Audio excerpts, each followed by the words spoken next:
As of this morning, 349 amendments have been filed to the underlying bill.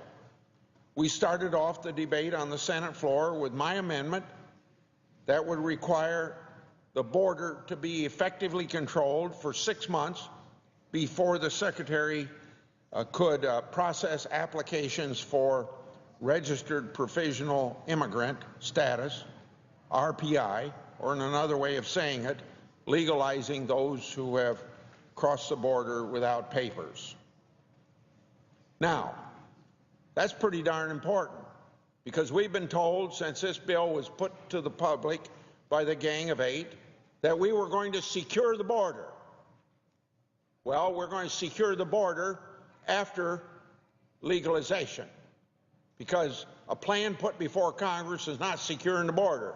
Securing the border is only if that plan actually secures the border. But legalization is going to take place before any plan's put into effect. And that's what I consider a major shortcoming of this legislation, because it makes the same mistakes we did in 1986. We thought we secured the border. We didn't secure the border, but we legalized. Now, my amendment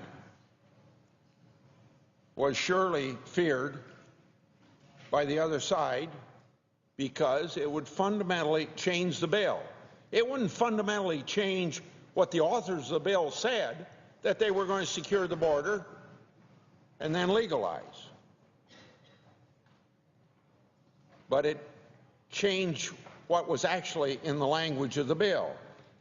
So, in order to keep my bill from being adopted, they insisted on a 60-vote threshold for the amendment to pass, which I refused. So in response, they moved to table my amendment. Now, we were promised an open and fair process. Why wasn't that promise kept? We learned on day one that all the talk about making the bill better was just hogwash. It was a phony and empty promise. They'd take to the floor and they'd say that they were ready to move and vote on amendments. Boy, that sounds very fair and open, doesn't it? Yet in reality, they were afraid of all the amendments that could be offered. They refused to let members offer any amendment of their own choosing. They wanted to pick what amendments would be considered on the floor of the Senate. Does that sound fair and open? Well, it obviously doesn't.